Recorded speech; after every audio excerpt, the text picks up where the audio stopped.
La SS ne comprenait pas comment 7220 juifs, enfants compris, s'étaient échappés en barque en une seule nuit. Résistance danoise, Copenhague. Danemark occupé. 1er octobre 1943, 20h15. L'Obersturmbannführer Rudolf Mildner, commandant de la Gestapo au Danemark, observait le port de Copenhague avec une frustration grandissante, frôlant l'incrédulité. Ces hommes avaient encerclé le quartier juif à 18h, exactement comme prévu. La Grande Rafle, une opération conçue pour arrêter tous les juifs danois en une seule nuit et les déporter vers des camps de concentration, aurait dû être parfaite. Berlin avait envoyé des instructions explicites. Dans la nuit du 1er au 2 octobre, arrêter environ 8000 juifs danois. Les convois étaient déjà prêts. Theresienstadt attendait. C'était une opération standard, du genre que les nazis avaient exécuté avec succès dans des dizaines de villes européennes. Sauf que quelque chose avait tourné de façon catastrophique, impossible, incompréhensible. Les agents de la Gestapo avaient défoncé les portes d'environ 1400 adresses connues de familles juives à Copenhague et dans les villes alentours. Ils avaient même fait irruption dans des synagogues, des commerces, des appartements. Ils avaient fouillé les caves, les greniers, les entrepôts. Ils n'avaient trouvé presque personne. Sur environ 8000 juifs danois, les nazis n'en capturèrent exactement que 284 cette nuit-là. Surtout des personnes âgées, dans des maisons de retraite qu'on n'avait pas pu déplacer. Quelques malades dans des hôpitaux. Et une poignée qui, tout simplement, n'avait pas été prévenue à temps. Les autres, 7220 juifs, avaient disparu, complètement, comme s'ils s'étaient évaporés. « Où sont-ils » rugit Mildner à son adjoint, abattant son poing sur le bureau au point de faire sauter des dossiers. 8000 personnes ne disparaissent pas du jour au lendemain. Ils doivent être quelque part. Ce que Mildner ne savait pas, ce que les services de renseignement nazis n'avaient pas détecté malgré 3 ans d'occupation, c'est qu'au même instant, pendant qu'il hurlait dans son bureau, environ 7220 juifs danois étaient en train d'être transportés dans une flottille improvisée de centaines de bateaux de pêche, voiliers, ferries, barques à rames, canoës, tout ce qui pouvait flotter, à travers les 15 km du détroit de l'Öresund vers la Suède neutre. C'était l'opération de sauvetage la plus vaste et la plus réussie de toute la Shoah. Et elle n'avait pas été organisée par un gouvernement ni par une armée, mais par des Danois ordinaires qui avaient simplement décidé que leurs voisins juifs ne seraient pas déportés, pas dans leur pays, pas tant qu'il resterait des barques et que la Suède ne serait qu'à 15 km. Dans les villages de pêcheurs, le long de la côte danoise, Gilleleje, Snekkersten, Humlebeck, Elseneur, les mêmes scènes se répétaient. Des familles juives cachées dans des églises, des hôpitaux, des maisons particulières, des pêcheurs sortant leurs bateaux dans une mer noire, des médecins sédatant des bébés pour qu'ils ne pleurent pas pendant la traversée, des policiers danois ne voyant pas volontairement ce mouvement massif vers la côte. À Gilleleje seulement, 19 bateaux partirent cette nuit-là, chacun surchargé avec 30 à 50 réfugiés. À Snekkersten, des ferries qui transportaient normalement 100 passagers en emmenaient 200, serrés les uns contre les autres, à chaque traversée. À Elseneur, même des barques à rames, avec 2 pêcheurs, faisaient passer des familles de 5 personnes de l'autre côté du détroit. Et à Copenhague, à l'hôpital de Bispebjerg, 2000 juifs étaient cachés dans des sous-sols, des chapelles, des morgues, des blocs opératoires vides, attendant d'être acheminés vers la côte sous la protection de médecins et d'infirmières, qui avaient transformé l'hôpital en gigantesque station de transit. Tout cela coordonné en environ 48 heures. Sans plan gouvernemental, sans moyens militaires. juste des citoyens ordinaires répondant à une question morale simple. Allons-nous laisser nos voisins se faire arrêter et mourir? La réponse fut non. Voici l'histoire d'un pays entier, devenu un réseau de résistance. D'une façon dont des pêcheurs danois ont transformé leurs bateaux en arches de salut. D'un passage de 7220 Juifs vers la Suède, au terme d'une opération qui dura environ 3 semaines, mais dont le moment le plus intense fut cette nuit du 1er au 2 octobre, quand des milliers traversèrent presque en même temps, pendant que la Gestapo cherchait désespérément dans des appartements vides. Et voici aussi l'histoire d'un choc, celui des nazis, habitués à la collaboration ou à l'indifférence des populations occupées, face à un pays où la décence ordinaire était plus forte que la peur du Reich. La SS ne comprenait pas comment cela avait pu se produire, mais cela s'est produit, et cela a changé le cours de la Shoah pour tout un pays. Danemark occupé. L'anomalie. L'Allemagne envahit le Danemark le 9 avril 1940 à 4h15. À 6h, la résistance militaire danoise s'était effondrée. Le roi Christian X ordonna de cesser le feu afin d'éviter des pertes civiles massives. Le Danemark fut occupé en moins de 6 heures. La conquête la plus rapide de la guerre. Mais l'occupation du Danemark fut, dès le départ, unique. Les nazis le considéraient comme un protectorat modèle. Un pays germanique, aryen, qui pouvait être intégré pacifiquement au Reich. Pour des raisons stratégiques et de propagande, ils traitèrent le Danemark différemment de la Pologne, de la France ou d'autres territoires occupés. Parmi ces particularités, le gouvernement danois resta en fonction. Contrairement à la plupart des pays occupés, le gouvernement danois continua d'administrer le pays et de prendre des décisions sur les affaires intérieures. Les nazis contrôlaient la politique étrangère et la sécurité. Mais la gestion quotidienne restait danoise. Le roi Christian X resta dans son palais. Le roi devint un symbole de résistance passive. Il parcourait Copenhague à cheval chaque matin, sans garde du corps, une démonstration délibérée que le Danemark n'avait pas été conquis dans les esprits.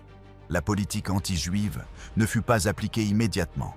Les nazis, désireux de préserver l'apparence d'un protectorat modèle, n'imposèrent pas tout de suite de lois anti-juives.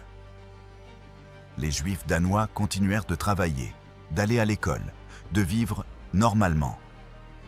Cela créa une situation unique. Une population juive relativement réduite, environ 8000 personnes. 500 juifs danois natifs, plus 500 réfugiés juifs allemands, vivant dans une société qui ne les avait pas séparés, où ils étaient des voisins, des collègues, des amis de non-juifs. À la différence de la Pologne ou de la France, où des siècles d'antisémitisme avaient creusé des fractures, au Danemark, les Juifs étaient simplement des Danois qui pratiquaient une autre religion. Cette intégration allait devenir décisive pour le sauvetage. L'avertissement. Le 28 septembre 1943, tout bascula. Georg Ferdinand Dückwitz, attaché naval allemand à Copenhague, était un nazi nominal, membre du parti davantage par opportunisme professionnel que par conviction idéologique. Mais il avait des liens avec la résistance danoise et une répulsion croissante face aux politiques nazies. Le 28 septembre, Dückwitz assista à une réunion à Berlin où on l'informa.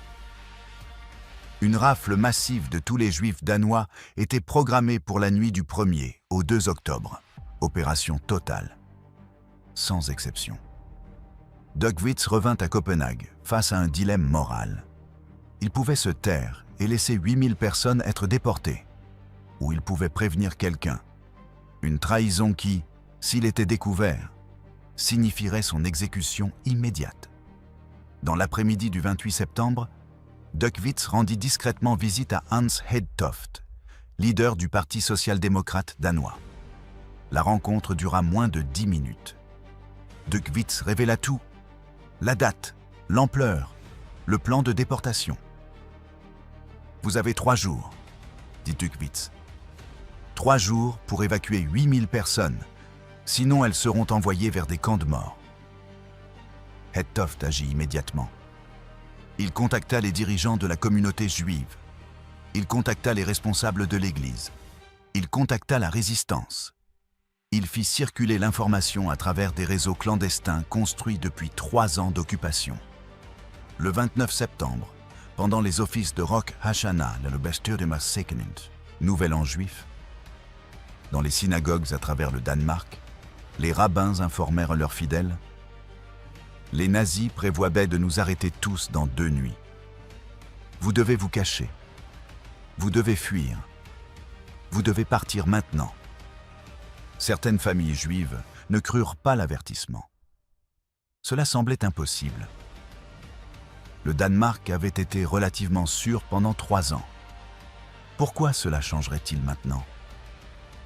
Mais d'autres se souvenaient de ce qui s'était passé en Allemagne, en Pologne, en France. Ils n'attendirent pas de confirmation. Ils commencèrent à faire leurs valises immédiatement. Et alors, quelque chose d'extraordinaire se produisit. Leurs voisins danois non juifs commencèrent à frapper à leur porte. La mobilisation spontanée, ce qui suivit dans les 48 heures suivantes, n'avait pas de précédent dans l'Europe occupée. Partout au Danemark, des citoyens ordinaires, sans directive gouvernementale, sans organisation officielle, décidèrent tout simplement d'aider. Ils frappaient à la porte de leurs voisins juifs. « On nous a dit que les nazis viennent vous chercher. Venez avec nous. On peut vous cacher. » Les mêmes scènes se répétèrent à des centaines d'endroits. À Copenhague, la famille Abrahamsen, juive, fut réveillée à 2 heures du matin par son voisin, Monsieur Jensen, non juif. « Prenez une valise. Vous venez chez moi. Maintenant. » À Odense, le docteur Karl Köster, directeur de l'hôpital d'Odense, transforma l'établissement entier en refuge. De vrais patients furent renvoyés plus tôt. 200 juifs furent admis comme patients atteints de maladies contagieuses, nécessitant une quarantaine, un code pour dire cachette. À Aalborg, des instituteurs cachèrent 40 familles juives dans une école pendant la journée, puis les transportèrent vers des fermes à la campagne la nuit. À Aarhus, le pasteur Harald Sandbeck fit de son église une station de transit. 300 juifs passèrent par l'église en 3 jours, cachés dans la crypte, la sacristie et même sous les bancs pendant les offices. Il n'y avait pas de plan central. Chaque communauté improvisait selon ses ressources et sa géographie. Mais tous avaient le même objectif: sortir les Juifs des villes, les conduire vers la côte, les faire passer en Suède. L'hôpital Bispebjerg, station de transit centrale. À Copenhague, l'hôpital Bispebjerg devint le quartier général officieux de l'opération de sauvetage. Le docteur Karl Henrik Köster, sans lien avec le médecin d'Odense, en était le chef de service. Quand il apprit la rafle programmée, il convoqua une réunion d'urgence du personnel médical le 29 septembre. « Collègues, annonça-t-il, les nazis prévoient de déporter tous les juifs danois. Nous ne laisserons pas cela se produire depuis notre hôpital. Nous allons transformer Bispebjerg en refuge. Qui est avec moi ? » Chaque médecin, chaque infirmière, chaque aide-soignant leva la main. Pendant les 72 heures suivantes, Bispebjerg mena une opération de sauvetage à l'échelle industrielle. Opération admission. Les Juifs arrivaient à l'hôpital en évoquant des symptômes vagues. Douleurs abdominales, vertiges, palpitations. Ils étaient admis immédiatement. On créait de faux dossiers médicaux. On leur attribuait des lits dans des services déclarés en quarantaine pour typhus, ce qui éloignait les inspecteurs allemands. En 3 jours, environ 2000 Juifs furent admis à l'hôpital Bispebjerg. L'hôpital n'avait que 800 lits. Le personnel improvisa. Les patients dormaient sur le sol, dans les couloirs, dans la chapelle, et même dans la morgue, avec cette compréhension presque macabre que le dernier endroit où les nazis chercheraient des vivants, ce serait sur des tables d'autopsie. Opération transport. Chaque nuit, les ambulances de l'hôpital, normalement 4 véhicules pour les urgences, se multiplièrent. Le personnel médical réquisitionna des voitures privées, les marqua de croix rouges improvisées et déclara qu'il s'agissait de transports d'urgence. Les ambulances emmenaient les réfugiés vers des villages côtiers, en général à 30 ou 40 km. Le trajet durait 45 à 60 minutes. Chaque ambulance faisait 3 à 4 allers-retours par nuit. Des inspecteurs allemands arrêtaient parfois les ambulances. Les conducteurs expliquaient « Nous transférons des patients contagieux vers un hôpital d'isolement à Elseneur ». Ils montrèrent des documents médicaux falsifiés, parfaitement, grâce aux administrateurs de l'hôpital. Les nazis, terrifiés par l'idée d'une maladie contagieuse, laissaient passer sans inspection approfondie. Opération financement. Le transport coûtait de l'argent. Les pêcheurs exigeaient un paiement, non par cupidité, mais parce que beaucoup étaient des hommes modestes, qui risquaient leur vie et leur bateau. Le prix typique, 500 à 1000 couronnes par personne, l'équivalent de 2000 à 4000 dollars actuels. Beaucoup de familles juives pouvaient payer, mais les réfugiés pauvres, non. Le personnel de Bispebjerg organisa un fonds d'urgence. Médecins et infirmières donnèrent une part de leur salaire. L'hôpital détourna des fonds budgétaires. Des églises danoises donnèrent des collectes de charité. Des hommes d'affaires anonymes envoyèrent de l'argent liquide. Personne ne fut refusé faute de moyens.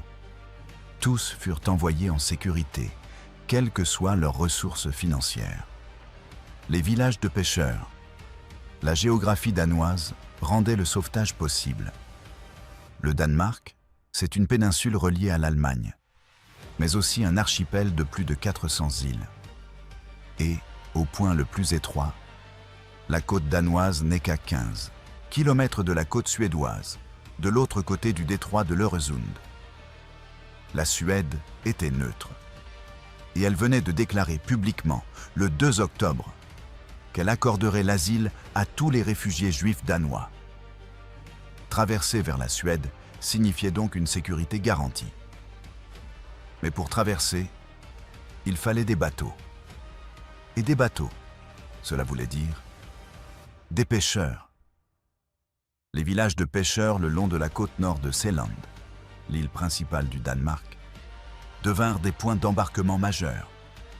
Gilleleje, population 1200. Environ 1000 juifs passèrent par Gilleleje. 19 bateaux de pêche participèrent. Chaque bateau fit 5 à 8 traversées. Une traversée, 45 minutes à 1 heure. Coût, 500 à 800 couronnes par personne. Snekkersten, population 800. Environ 1200 juifs embarquèrent ici. On y utilisait aussi des ferries qui assuraient normalement la liaison Elsener-Helsingborg, Suède. Les ferries continuèrent des traversées, normales, mais emmenaient 200 passagers au lieu de 100. Les en trop étaient des réfugiés. Les inspecteurs nazis contrôlaient parfois les ferries, mais ne comptaient pas les passagers avec une rigueur absolue. Humlebeck, population 600. Environ 800 juifs embarquèrent ici. On utilisait des voiliers privés, des bateaux de pêche, et même des kayaks et des canoës pour de courts trajets vers des îles, d'où l'on rejoignait ensuite la Suède. Elsener, population 15 000. La plus grande ville impliquée. Environ 2500 juifs embarquèrent ici. L'opération y était plus organisée.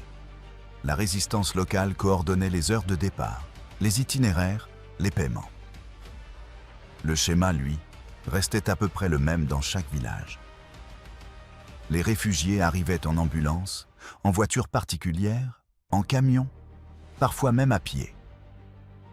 On les cachait dans des églises, des hangars à filets, des maisons privées jusqu'à la tombée de la nuit. Une fois la nuit tombée, vers 20 h en octobre, on les conduisait vers les quais. Ils embarquaient sur des bateaux, souvent 20 à 50 personnes par bateau de pêche. Puis venait la traversée de l'Øresund, 15 km, 45 à 90 minutes, selon la mer et le type d'embarcation. Enfin, débarquement dans des ports suédois, principalement Helsingborg, Landskrona, Malmö, où les autorités suédoises les accueillaient, les enregistraient et leur procuraient un hébergement provisoire. La nuit du 1er au 2 octobre, la nuit même que les nazis avaient choisie pour leur rafle parfaite, devint la nuit d'une évacuation massive. À 20 h, le 1er octobre, pendant que la Gestapo défonçait des portes à Copenhague et ne trouvait que des appartements vides, des scènes simultanées se déroulaient dans des dizaines de villages côtiers. À Gilleleje, 20 h 15, l'église de Gilleleje était pleine, non pas pour un office, mais comme point de rassemblement pour une centaine de réfugiés en attente de transfert. Le pasteur Kjeldgaard Jensen organisait des groupes de 20 à 25 personnes, en ajustant les effectifs à la capacité des bateaux qui attendaient au quai. Famille Goldstein, 20 personnes. Bateau 4, départ dans 15 minutes. Famille Abrahamsen, 6 personnes. Bateau 7, départ dans 30 minutes. On aurait dit un aéroport improvisé, avec un pasteur en contrôleur aérien. Les réfugiés étaient terrorisés, mais disciplinés. Des parents serraient de jeunes enfants contre eux. Des personnes âgées étaient soutenues par des plus jeunes. Tous portaient une petite valise, tout ce qu'ils pouvaient sauver de leur vie. À Snekkersten, 20 h 30. Un comptable, Erling Kier, coordonnait l'opération depuis son appartement donnant sur le détroit. Aux jumelles, il surveillait les patrouilles allemandes. Quand une patrouille se déplaçait vers le sud, il faisait un signal à la lampe de poche aux pêcheurs en attente. Les bateaux sortaient immédiatement. C'était simple, mais redoutablement efficace. Dans la nuit du 1er au 2 octobre, 17 bateaux quittèrent de Snekkersten sans être détectés. À Humlebeck, 20 h 45, problème ? Une famille avec un bébé de 6 mois. Les bébés pleurent, et un pleur pouvait alerter une patrouille allemande. Le docteur Jürgen Gersfeld, médecin local venu prêter main forte à l'évacuation, avait une solution. On va sédater le bébé. Une petite dose de calmant. Il dormira pendant la traversée. Les parents étaient pétrifiés, mais ils comprenaient. Le docteur Gersfeld administra une dose soigneusement calculée. Suffisamment pour un sommeil profond. Pas assez pour mettre l'enfant en danger. Le bébé dormit paisiblement pendant les 50 minutes jusqu'à la Suède. Il se réveilla dans un autre pays, vivant, sain et sauf. Cette scène se répéta des dizaines de fois. Des médecins, tout au long de la côte, sédatèrent des bébés et de très jeunes, enfants. Une pratique risquée médicalement, mais parfois nécessaire. Presque tous arrivèrent en Suède en sécurité. À l'hôpital Bispebjerg, 21 h, le docteur Köster coordonnait l'évacuation finale d'environ 200 réfugiés qui étaient bel et restés cachés dans l'hôpital. 10 ambulances attendaient. « Groupe de 20 », ordonna-t-il. « Ambulance 1 à 5 vers Gilleleje. Ambulance 6 à 10 vers Snekkersten. Départs échelonnés toutes les 10 minutes pour éviter d'éveiller les soupçons. Les ambulances partirent en file, l'une après l'autre. Chacune franchit plusieurs points de contrôle allemands. Chacune fut arrêtée, inspectée brièvement, puis autorisée à poursuivre. À minuit, toutes avaient livré leur chargement au village côtier. Toutes étaient déjà reparties vers Copenhague pour la vague suivante. Dans le détroit, 22h30. Environ 100 bateaux se trouvaient en mer au même moment. Vu du ciel, si quelqu'un avait pu observer, cela aurait ressemblé à une flottille immense. Mais les nazis n'avaient pas de patrouilles aériennes nocturnes au-dessus de l'Øresund. Et la marine allemande ne disposait que de quelques vedettes de patrouille. La plupart étaient engagés en mer du Nord ou en Baltique. L'Øresund n'était pas considéré comme une zone menaçante. Cette faille de sécurité permit à des dizaines d'embarcations de traverser sans être repérées. Certaines barques tombèrent malgré tout sur des patrouilles allemandes. Et là, tout dépendait de la rencontre. Rencontre numéro 1, une patrouille allemande intercepta le bateau de pêche du capitaine Hans Jensen. « Où allez-vous à cette heure-ci » demanda l'officier. « Pêche de nuit » répondit Jensen. « Haring, la meilleure pêche, c'est la nuit. » L'officier balaya le pont avec sa lampe. Il vit des filets de pêche, délibérément déployés comme camouflage. Il ne vit pas la cale, où 35 réfugiés étaient tassés, dans un silence absolu, certains retenant littéralement leur souffle. « Continuez !» ordonna l'officier. Jensen continua, mais pas vers une zone de pêche, tout droit vers la Suède. Rencontre numéro 2. Une patrouille allemande repéra clairement des réfugiés sur le bateau du capitaine Erik Andersen. L'officier lui ordonna de faire demi-tour vers un port danois. Andersen poussa le moteur, ignora l'ordre. La patrouille tira. Des balles frappèrent l'eau près de l'embarcation. Andersen maintint la pleine vitesse. Son bateau était plus rapide. Il atteignit les eaux territoriales suédoises. Les gardes-côtes suédois intervinrent et empêchèrent la patrouille allemande de poursuivre. Les 28 réfugiés du bateau d'Andersen arrivèrent sains et saufs. La coque portait des impacts. Andersen répara, puis effectua encore 6 traversées la même semaine. Rencontre numéro 3. Le bateau du capitaine Christian Thomsen fut stoppé. Les réfugiés furent découverts. Tout le monde fut arrêté, les réfugiés et Thomsen. Thomsen fut envoyé dans un camp de concentration en Allemagne. Il survécut à la guerre et il ne manifesta jamais le moindre regret. Je le referai, c'était la chose à faire. Les réfugiés qui étaient avec lui, 23 personnes, furent déportés à Theresienstadt. 19 survécurent, les 3 semaines. Même si la nuit du 1er au 2 octobre fut le pic de l'opération, l'évacuation continua pendant 3 semaines. Les nazis, déconcertés par la disparition initiale de milliers de Juifs, intensifièrent les recherches. Mais les Danois intensifièrent, eux aussi, les efforts de sauvetage. Semaine 1, 1er au 7e octobre. Environ 5000 Juifs évacués. 284 capturés lors de la rafle initiale. L'opération se concentrait surtout sur les grands villages de pêcheurs. Gilleleje, Snekkersten, Elsener. Semaine 2, 8 à 14 octobre. Environ 1500 supplémentaires. L'opération s'étendit à des ports plus petits et à des solutions plus inventives. Les nazis augmentèrent les patrouilles. Davantage de bateaux furent interceptés, mais la majorité passait encore. Semaine 3, 15 à 21 octobre.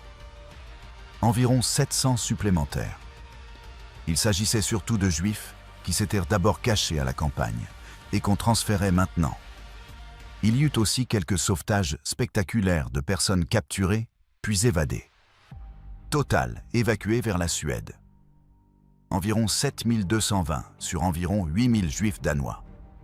Taux de réussite, 90,25%. Juifs danois morts dans la Shoah, 102, principalement ceux capturés et envoyés à Theresienstadt. Et même là, le gouvernement danois et la Croix-Rouge danoise surveillèrent leur traitement, envoyèrent des colis alimentaires, exercèrent des pressions pour améliorer les conditions. un niveau de protection que les Juifs d'autres pays n'obtinrent jamais. Pourquoi le Danemark fut différent depuis des décennies? Les historiens débattent. Pourquoi le sauvetage des Juifs danois a-t-il été aussi réussi, alors que dans presque tous les autres pays occupés, la majorité des Juifs furent assassinés? Il n'y a pas une seule raison, mais un ensemble de facteurs qui, mis bout à bout, ont créé une fenêtre historique rare, une géographie favorable. La Suède neutre n'était qu'à 15 km. Traverser l'Öresund restait dangereux, bien sûr, mais c'était possible. Comparez cela à la Pologne, où les pays neutres se trouvaient à des centaines de kilomètres. Une population juive relativement réduite, 8000 personnes, c'est un nombre gérable à l'échelle d'un pays. Comparé avec la France, environ 330 000 juifs, ou la Pologne, près de 3 millions. La taille de la communauté permit une mobilisation rapide et efficace. Un avertissement donné à temps. Grâce à Duckwitz, les Danois eurent environ 72 heures d'avance. Dans d'autres pays, les rafles arrivaient comme un choc, sans le moindre temps de réaction. Des Juifs intégrés à la société. Les Juifs danois ne vivaient pas dans des ghettos isolés. Ils étaient des voisins, des collègues, des amis. Ce lien personnel a pesé lourd. On ne sauve pas une abstraction. On sauve une famille qu'on connaît, une personne qu'on croise chaque semaine. Une tradition démocratique forte. Le Danemark avait une culture démocratique vivante avant l'occupation. Les citoyens avaient l'habitude de prendre des initiatives, pas d'attendre que l'autorité décide. Quand le gouvernement ne pouvait pas agir, les gens ont agi. Le roi Christian, comme symbole Christian X, s'opposa publiquement aux politiques anti-juives. La légende selon laquelle il aurait porté l'étoile jaune est un mythe. Elle n'a jamais été imposée au Danemark. Mais son opposition réelle donna une sorte de permission morale à la résistance. Si le roi refuse l'injustice, alors la population peut la refuser aussi. L'Église luthérienne danoise. Des évêques dénoncèrent publiquement les déportations depuis leur chaire. Le 3 octobre, une lettre pastorale lue dans toutes les églises condamna l'action nazie et appela tous les chrétiens à aider les Juifs. Cette prise de position offrit une couverture morale puissante au sauvetage. La police danoise ne coopéra pas. Contrairement à la police en France, aux Pays-Bas ou ailleurs, la police danoise refusa de participer aux rafles. Beaucoup aidèrent activement. Cette non-coopération fut cruciale. Sans relais local, la machine nazie se grippe.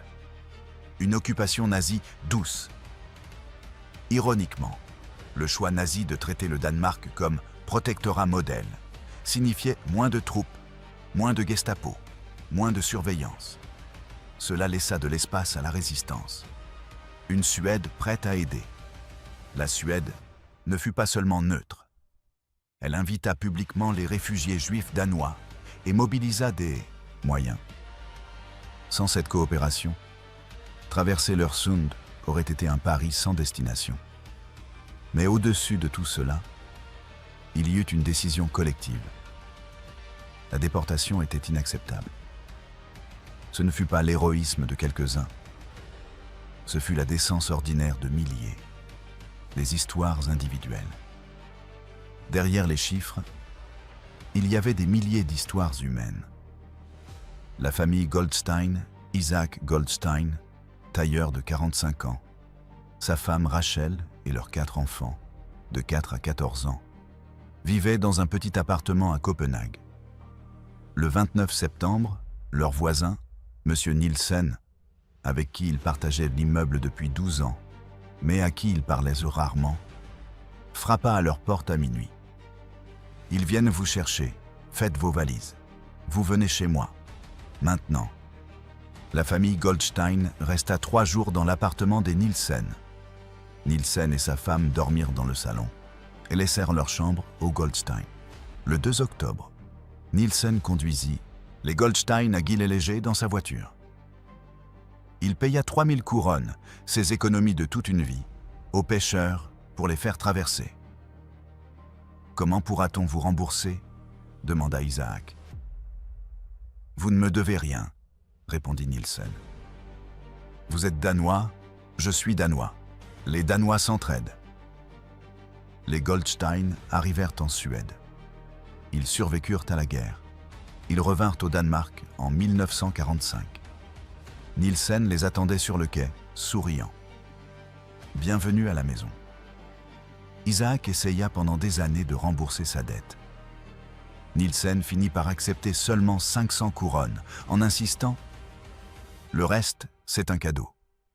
Faites-en quelque chose de bien.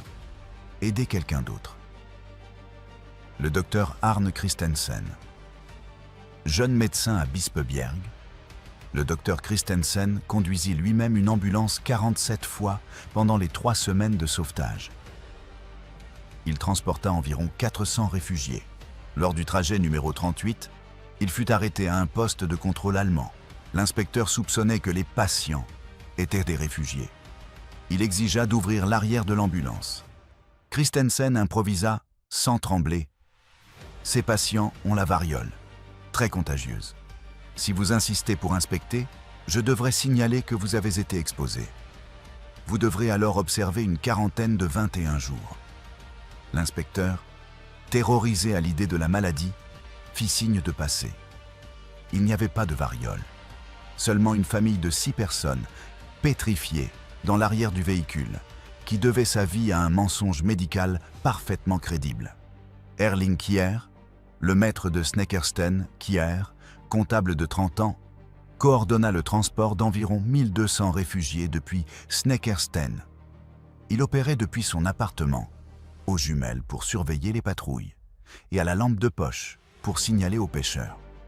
Il tint des registres méticuleux, codés, de chaque personne transportée. Nom, date, bateau, utilisé. Après la guerre, ces listes aidèrent des familles séparées à se retrouver. Kiaer ne fut jamais capturé. Il mena l'opération pendant 3 semaines, sans un seul trou. Quand on lui demanda comment il avait évité d'être repéré, il répondit « De la chance. Rien que de la chance. » Et le fait que les nazis n'imaginaient pas que quelqu'un serait assez audacieux pour coordonner un sauvetage depuis un appartement avec vue sur la côte. Le capitaine Karl Andersen, pêcheur, de Gisles-Léger, 58 ans. Il effectua 23 traversées en 3 semaines. Il transporta environ 600 personnes. Lors de sa 9e traversée, le moteur tomba en panne au milieu du détroit. Il dériva avec 45 réfugiés à bord. Une patrouille allemande s'approchait. Andersen répara le moteur en 18 minutes, pendant que les réfugiés priaient dans toutes les langues et religions représentées sur le bateau. Le moteur redémarra au moment où la patrouille n'était plus qu'à 200 mètres. Il atteignit la Suède. Les réfugiés firent une collecte et lui donnèrent 2000 couronnes supplémentaires comme prime de réparation. Andersen utilisa l'argent pour acheter un moteur neuf, plus fiable. Et il continua les opérations avec une efficacité encore meilleure. Les nazis déconcertés. La frustration nazie apparaît noir sur blanc dans des rapports qui ont survécu à la guerre. Rapport de Mildner à Berlin, 3 octobre 1943. L'opération est un échec. Sur environ 8000 juifs, nous n'en avons capturé que 284. Les autres ont disparu. Les interrogatoires suggèrent une évacuation massive vers la Suède. Mais il est impossible d'en confirmer l'ampleur. Comment plus de 7000 personnes ont-elles pu traverser sans être détectées? La population danoise a clairement collaboré. Je recommande des représailles contre les collaborateurs. Réponse de Berlin. Ne pas mettre en œuvre de représailles massives. Le Danemark doit rester un protectorat modèle à des fins de propagande.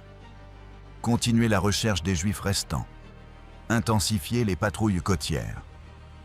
Rapport de Mildner, 15 octobre. Malgré l'intensification des patrouilles, nous n'avons capturé que 37 Juifs supplémentaires. L'évacuation se poursuit malgré l'augmentation des efforts. Les pêcheurs danois opèrent avec impunité. La police danoise ne coopère pas aux enquêtes. La population entière semble impliquée dans une conspiration. Situation sans précédent. Analyse de la Gestapo, novembre 1943. Le cas danois représente un échec complet de la politique de déportation. Facteurs contributifs.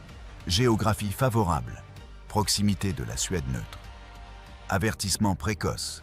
Source suspectée mais non confirmée. Non-coopération des autorités danoises.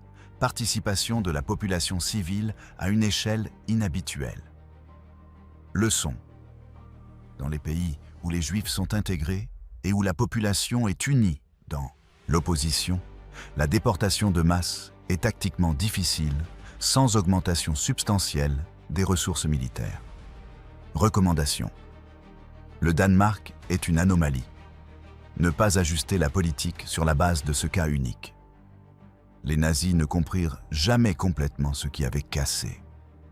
Ils étaient habitués à l'indifférence ou à la collaboration.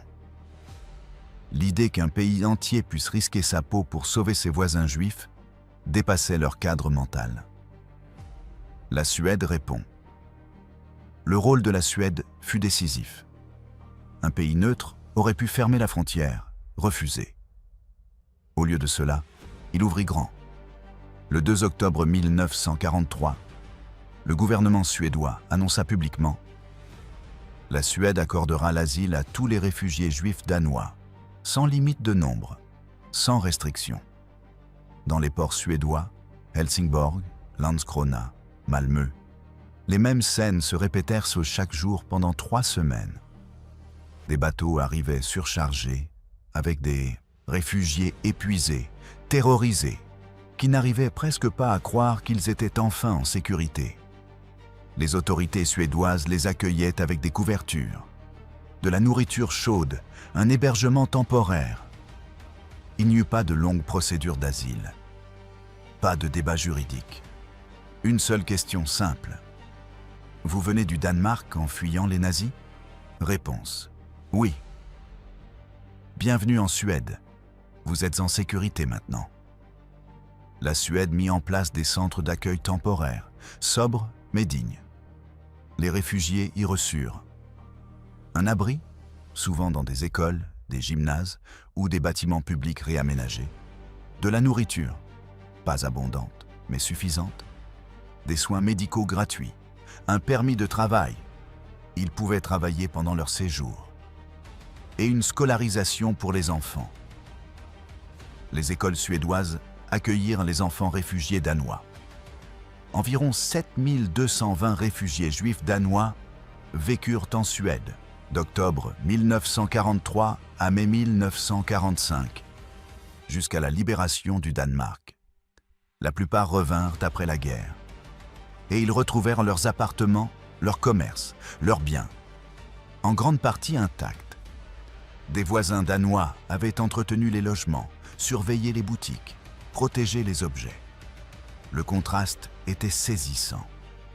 Dans beaucoup d'autres pays, ceux qui rentraient ne trouvaient que des portes forcées, des appartements occupés, des biens pillés.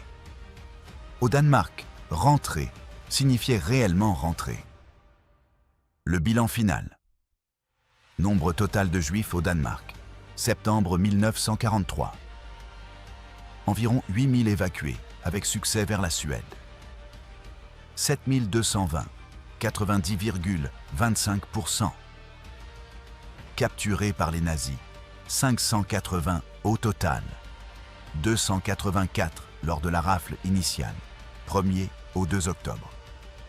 296 capturés ensuite pendant les 3 semaines d'évacuation envoyées à Theresienstadt.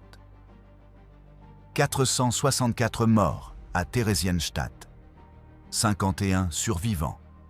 413 taux global de survie des Juifs danois. 99%. 7633 sur 7684 encore en vie en octobre. 1943 survécurent à la guerre. Comparaison avec d'autres pays occupés. Pologne. Environ 10% de survie, Pays-Bas. Environ 25% France. Environ 75% Danemark.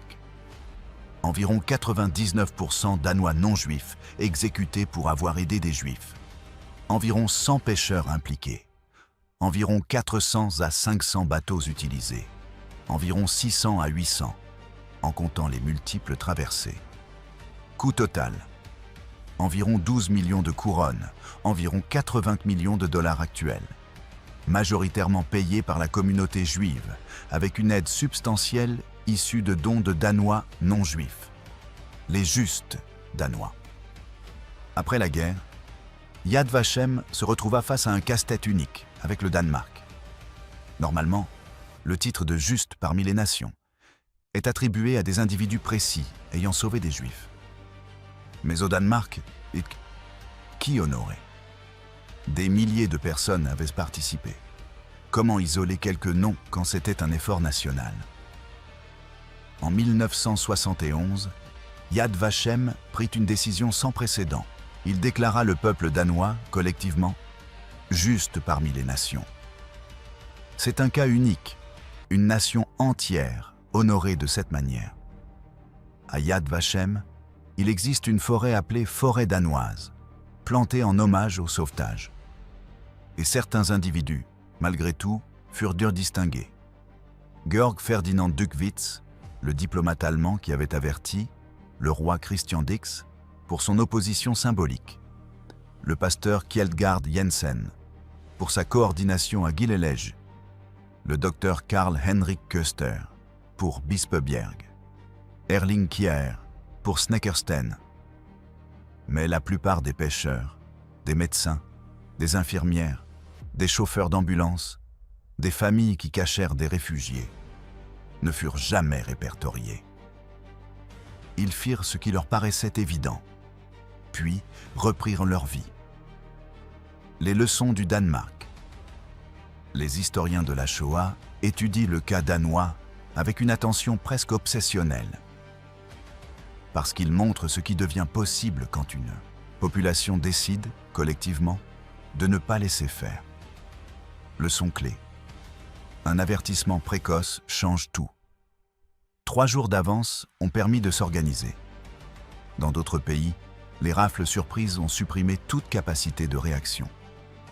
La géographie compte, mais ne suffit pas. Oui, la Suède était proche. Mais la traversée restait périlleuse.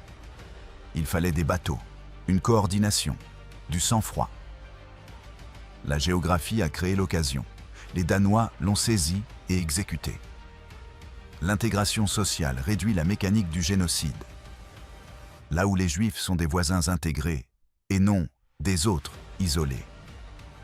La population non juive est bien plus encline à aider, parce qu'il ne s'agit pas d'un groupe abstrait, mais de personnes connues, concrètes, familières. La non-coopération des autorités locales est décisive. Quand la police danoise a refusé de servir la machine nazie, la déportation est devenue exponentiellement plus difficile.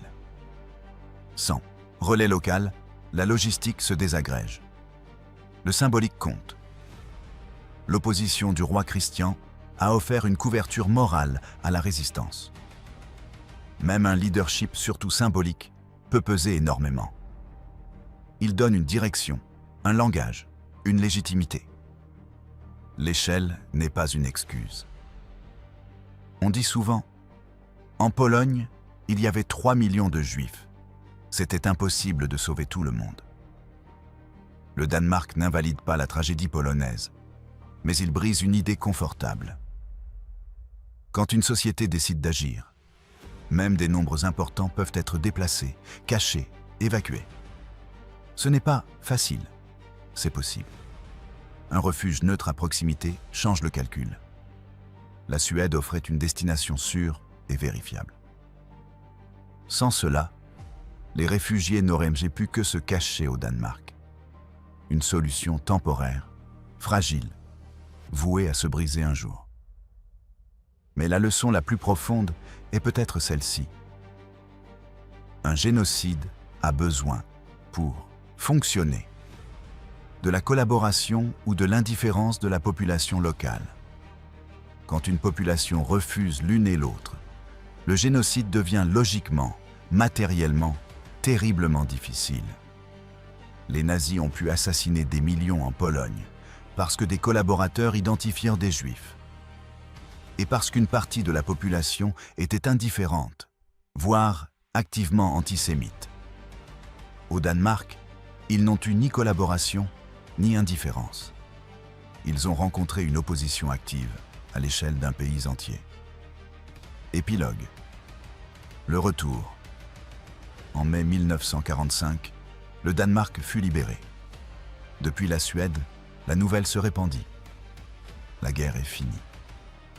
Il est possible de rentrer. Les réfugiés juifs danois commencèrent alors le voyage du retour, souvent sur les mêmes bateaux qui les avaient transportés vers la Suède 18 mois plus tôt. Quand ils arrivèrent dans les ports danois, ils furent accueillis par des foules. Pas de grandes mises en scène, pas de démonstration triomphale. Juste des voisins, là, qui attendaient pour dire « Vous êtes chez vous ». Les mêmes images se répétèrent dans des dizaines d'endroits. La famille Goldstein revint à Copenhague. Monsieur Nielsen les attendait sur le quai. « Bienvenue à la maison. Votre appartement est prêt. J'ai arrosé vos plantes. » Les plantes avaient survécu. Et dans l'appartement, tout était exactement comme il l'avait laissé. Nielsen avait payé le loyer de sa propre poche pendant 18 mois. Ces histoires n'étaient pas l'exception, elles étaient la norme. Dans tout le Danemark, les Juifs qui rentraient retrouvaient des appartements intacts, entretenus par des voisins, des commerces tenus par des associés non-juifs, qui rendaient l'entreprise dans son intégralité, des objets de valeur mis à l'abri, des animaux de compagnie nourris et gardés. C'était si inhabituel que des journalistes américains envoyés au Danemark peinaient à y croire. Dans presque tous les autres pays d'Europe, ceux qui rentraient retrouvèrent des biens volés, des appartements occupés, des commerces pillés. Au Danemark, rentrer signifiait réellement rentrer. La dernière parole. En 1963, pour le 20e anniversaire du sauvetage, la communauté juive danoise érigea un monument à Copenhague. L'inscription était simple. En octobre 1943, le peuple danois a sauvé 7220 juifs de la déportation nazie. Ils ne l'ont pas fait par héroïsme extraordinaire, mais par décence ordinaire.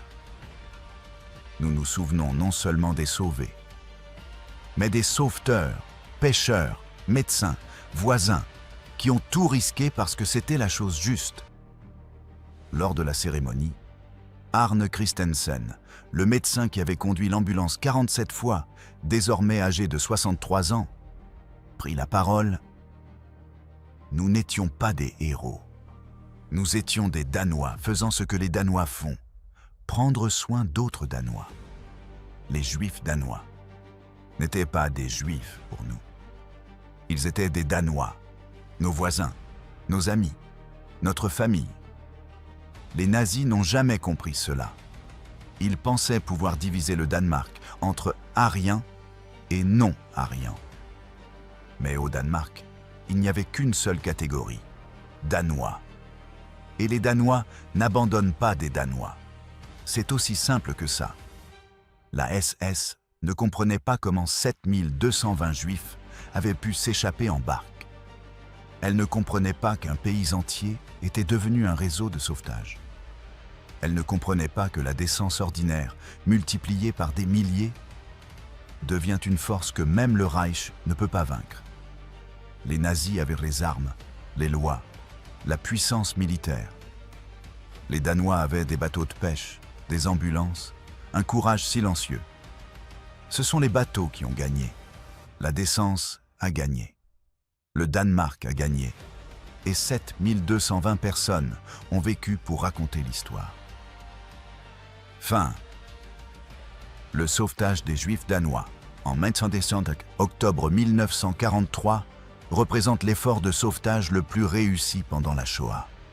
Environ 90% des Juifs danois furent évacués vers la sécurité en Suède, contre des taux de survie bien plus faibles dans la plupart des autres pays occupés. Ce ne fut pas une opération dirigée par un gouvernement ou une armée. Ce fut une mobilisation spontanée de citoyens ordinaires, pêcheurs, médecins, infirmières, voisins, qui décidèrent simplement que la déportation de leurs compatriotes juifs était inacceptable. La SS n'a jamais compris comment cela avait été possible. Elle cherchait une organisation secrète, un leadership central, un complot complexe. Elle n'a trouvé que des gens ordinaires accomplissant des choses extraordinaires, parce qu'ils estimaient que c'était moralement juste. Le Danemark a prouvé qu'un génocide peut être combattu, que les populations ne sont pas impuissantes, que la décence collective peut vaincre, même face à une machine de mort, quand celle-ci se heurte à une société unie et décidée. 7220 vies sauvées. Un pays qui a refusé de collaborer. Une leçon pour toutes les générations. Quand les gens de bien agissent, les chiffres comptent moins que la volonté d'agir. Seule compte la décision de ne pas détourner le regard.